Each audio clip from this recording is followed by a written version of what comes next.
1 ಕಪ್ಪಷ್ಟು ಮೂಲಂಗಿ ತುರಿನ ತಗೊಂಡಿದ್ದೀನಿ. ನಾವು ರೆಡಿ ಮಾಡಿದ ರಾಗಿ ಹಿಟ್ಟಿಗೆ ಹಾಕೊಂಡು ಮಿಕ್ಸ್ ಮಾಡಿಕೊಳ್ಳೋಣ.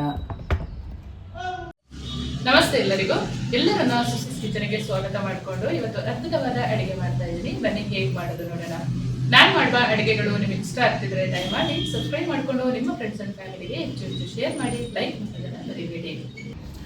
ಇವತ್ತು ನಾವು ರಾಗಿ ದೋಸೆಯನ್ನು ಮಾಡಿಕೊಳ್ಳೋಣ. ಅದು ಮೂಲಂಗಿನ ತುರಿದು ಹಾಕಿ ರಾಗಿ ದೋಸೆ ಮಾಡಿಕೊಂಡ್ರೆ ತುಂಬಾ ಚೆನ್ನಾಗಿರುತ್ತೆ. ಕೆಲವು ಮಕ್ಕಳೆಲ್ಲ ಮೂಲಂಗಿ ಸಾಂಬಾರೆಲ್ಲ ತಿನ್ನಲ್ಲ ಅಲ್ವಾ, ಹಾಗಾಗಿ ಈ ರೀತಿಯ ದೋಸೆ ಮಾಡಿಕೊಂಡ್ರೆ ಅವರು ಆರಾಮಾಗಿ ತಿನ್ಬೋದು. ಅಷ್ಟೇ ರುಚಿಯಾಗಿರುತ್ತೆ, ಆರೋಗ್ಯಕರವಾಗಿರುತ್ತೆ. 1 ಕಪ್ಪಷ್ಟು ರಾಗಿ ಹಿಟ್ಟನ್ನು ಸೇರಿಸ್ಕೊಂಡು ಒಂದು 4 ಟೇಬಲ್ ಸ್ಪೂನಷ್ಟು ಅಕ್ಕಿ ಹಿಟ್ಟನ್ನು ಸೇರಿಸ್ಕೊಳ್ಳೋಣ. ನೀಟಾಗಿ ಮಿಕ್ಸ್ ಮಾಡಿಕೊಂಡು ಒಂದು 10 ನಿಮಿಷ ನೆನೆಯಕ್ಕೆ ಬಿಟ್ಟು ಆಮೇಲೆ ಮಾಡಿಕೊಳ್ಳುವಂಥದ್ದು. ದಿಢೀರ್ ಅಂತ ಮಾಡುವಂಥ ದೋಸೆ ಇದು. ಅಕ್ಕಿ ಹಿಟ್ಟು ಮತ್ತು ರಾಗಿ ಹಿಟ್ಟನ್ನು ನೀಟಾಗಿ ಒಮ್ಮೆ ಮಿಕ್ಸ್ ಮಾಡ್ಕೊಳ್ಳೋಣ. ರವೆ ಹಾಕಿದರೂ ಕೂಡ ಚೆನ್ನಾಗಾಗುತ್ತೆ. ನಾನು ಅಕ್ಕಿ ಹಿಟ್ಟು ಹಾಕ್ಕೊಂಡಿದ್ದೀನಿ. ರುಚಿಗೆ ತಕ್ಕಷ್ಟು ಪುಡಿ ಉಪ್ಪನ್ನು ಸೇರಿಸ್ಕೊಳ್ಳೋಣ. ಚೆಂದ ಒಮ್ಮೆ ಮಿಕ್ಸ್ ಮಾಡಿಕೊಂಡು ಆಮೇಲೆ ನೀರು ಹಾಕಿ 10 ನಿಮಿಷ ಬಿಡೋಣ. ಬೆಳಗ್ಗೆ ಮಕ್ಕಳ ಲಂಚ್ ಬಾಕ್ಸಿಗಾಗಿರ್ಬೋದು, ಬೆಳಗಿನ ತಿಂಡಿಗಾಗಿರ್ಬೋದು ತುಂಬಾ ಬೇಗ ಮಾಡಿಕೊಳ್ಳುವಂಥದ್ದು ಇದು. ಏನಪ್ಪ ಬ್ರೇಕ್ಫಾಸ್ಟ್ ಮಾಡೋದು ಅನ್ನುವ ಚಿಂತೆ ಇರಲ್ಲ. ಅಷ್ಟು ಬೇಗನೆ ಆಗುವಂಥ ಆರೋಗ್ಯಕರವಾದ ಒಂದು ತಿಂಡಿಯಾಗಿರುತ್ತೆ. ಇದರ ಜೊತೆಗೆ ಒಂದು ಒಳ್ಳೆ ಕೆಂಪು ಚಟ್ನಿ ಕಾಂಬಿನೇಷನಿಗೆ ಮಾಡ್ಕೊಳ್ಳೋಣ ಇವತ್ತು.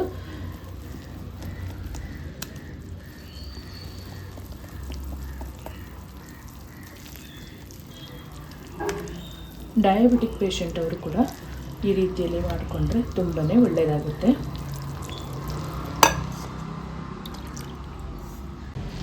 ಸ್ವಲ್ಪ ಮೊಸರು ಕೂಡ ಹಾಕಿ ಕಲಿಸ್ಕೊಳ್ಬೋದು, ಅದು ಕೂಡ ಚೆನ್ನಾಗಾಗುತ್ತೆ.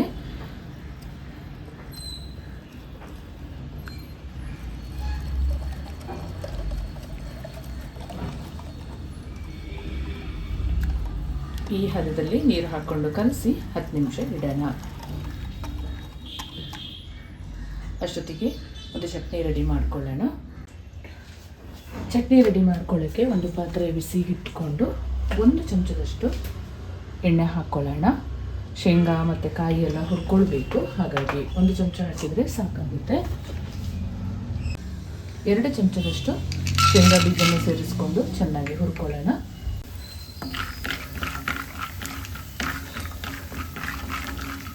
ತುಂಬನೇ ಚೆನ್ನಾಗಾಗುತ್ತೆ ರಾಗಿ ದೋಸೆ ಜೊತೆ ಈ ಒಂದು ಶೇಂಗಾ ಚಟ್ನಿ. ಒಂದು 2 ಟೇಬಲ್ ಸ್ಪೂನಷ್ಟು ತೆಂಗಿನಕಾಯಿಯನ್ನು ಹಾಕೊಳ್ಳೋಣ. ಇಲ್ಲೊಂದು 6 ಬ್ಯಾಡಗಿ ಮೆಣಸಿನಕಾಯಿ, 3 ಖಾರ ಮೆಣಸನ್ನು ಹಾಕ್ಕೊಂಡು ಫ್ರೈ ಮಾಡ್ಕೊಳ್ತೀನಿ. ಸ್ವಲ್ಪ ಖಾರವಾಗಿದ್ದರೆ ಚೆನ್ನಾಗಾಗುತ್ತೆ.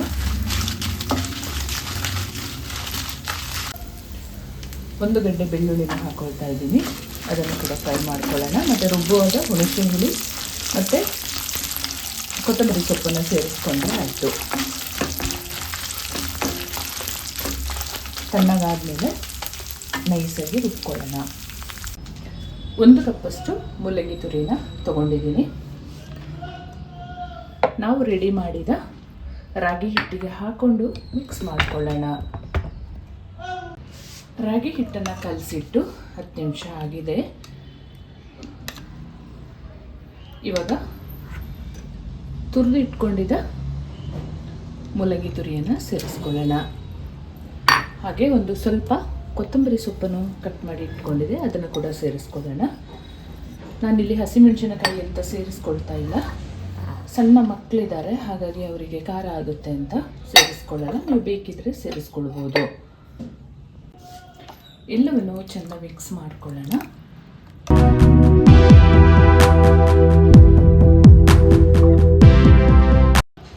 ನೋಡಿ, ಒಂದು ಮೂಲಂಗಿ ಇದ್ದರೆ ಬೆಳಗಿನ ಬ್ರೇಕ್ಫಾಸ್ಟೇ ರೆಡಿ ಆಗೋಗುತ್ತೆ, ಅಷ್ಟು ಚೆನ್ನಾಗಿರುತ್ತೆ. ಚಟ್ನಿಗೆ ಹುರಿದಿದ್ವಲ್ಲ ಶೇಂಗಾ ಒಣಮೆಣಸಿನಕಾಯಿ ಎಲ್ಲ, ಅದೆಲ್ಲ ತಣ್ಣಗಾಗಿದೆ. ಒಂದು ಮಿಕ್ಸಿ ಜಾರ್ ತೊಗೊಂಡು ಈಗ ಹಾಕ್ಕೊಳ್ಳೋಣ. ಸ್ವಲ್ಪ ಕೊತ್ತಂಬರಿ ಸೊಪ್ಪು, ಸ್ವಲ್ಪ ಹುಣಸೆ ಹಣ್ಣು, ಹಾಗೂ ಕಲ್ಲುಪ್ಪನ್ನು ಸೇರಿಸ್ಕೊಂಡು ಸ್ವಲ್ಪ ನೀರು ಹಾಕ್ಕೊಂಡು ನೈಸಾಗಿ ರುಬ್ಕೊಳ್ಳುವಂಥದ್ದು. ಈ ಹದದಲ್ಲಿ ಚಟ್ನಿ ರೆಡಿ ಮಾಡ್ಕೊಂಡಿರಬೇಕು. ಒಗ್ಗರಣೆ ಬೇಕು ಅಂದರೆ ಮಾಡ್ಕೊಳ್ಳಿ, ನಾನು ಮಾಡ್ಕೊಳ್ತಾ ಇಲ್ಲ. ತವ ಬಿಸಿಯಾಗಿದೆ. ದೋಸೆ ಹಾಕೊಳ್ಳುವಾಗ ಚೆನ್ನಾಗಿ ಮಿಕ್ಸ್ ಮಾಡಿಕೊಂಡು ಹಾಕೊಳ್ಳೋಣ.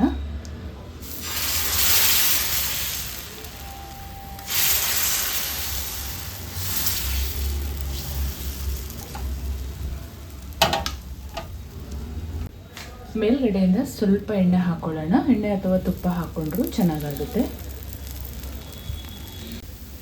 ದೋಸೆನ ತಿರುವಿ ಹಾಕಿ ಕೂಡ ಚೆನ್ನಾಗಿ ಬೇಯಿಸ್ಕೊಳ್ಬೇಕು.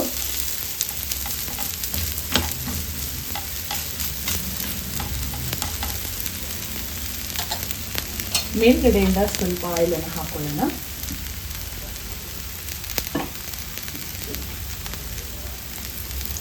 ಆಯಿಲ್ ಅಥವಾ ತುಪ್ಪ ಆದರೂ ಚೆನ್ನಾಗಾಗುತ್ತೆ.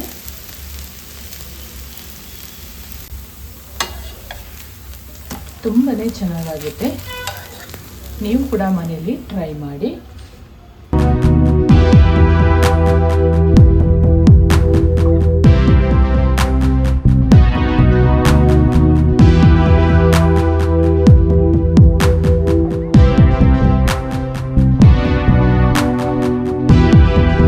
ತುಂಬನೇ ಸೂಪರ್ ಆದ ಮೂಲಂಗಿ ಹಾಕಿ ರಾಗಿ ದೋಸೆ ಈ ರೀತಿಯಲ್ಲಿ ರೆಡಿಯಾಗಿದೆ.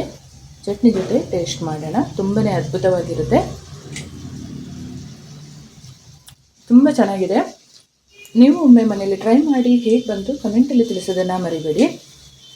ನಿಮ್ಮ ಕಮೆಂಟ್ ಓದಲು ಕಾಯ್ತಾ ಇರ್ತೇನೆ. ಹಾಗೆ ನಾನು ಮಾಡುವ ಅಡುಗೆಗಳು ನಿಮಗೆ ಇಷ್ಟ ಆಗ್ತಿದ್ರೆ ದಯಮಾಡಿ ಸಬ್ಸ್ಕ್ರೈಬ್ ಮಾಡಿಕೊಂಡು ನಿಮ್ಮ ಫ್ರೆಂಡ್ಸ್ ಆ್ಯಂಡ್ ಫ್ಯಾಮಿಲಿಗೆ ಹೆಚ್ಚು ಶೇರ್ ಮಾಡೋದನ್ನು ಮರಿಬೇಡಿ. ಹಾಗೆ ಲೈಕ್ ಮಾಡಿಕೊಂಡು ವಿಡಿಯೋ ವಾಚ್ ಮಾಡಿ. ಮುಂದೆ ಅದ್ಭುತವಾದ ಹೊಸ ಅಡುಗೆಯೊಂದಿಗೆ ನಿಮ್ಮನ್ನು ಭೇಟಿ ಮಾಡ್ತೀನಿ. ಅಲ್ಲಿವರೆಗೂ ತುಂಬ ಹೃದಯದ ಧನ್ಯವಾದಗಳು.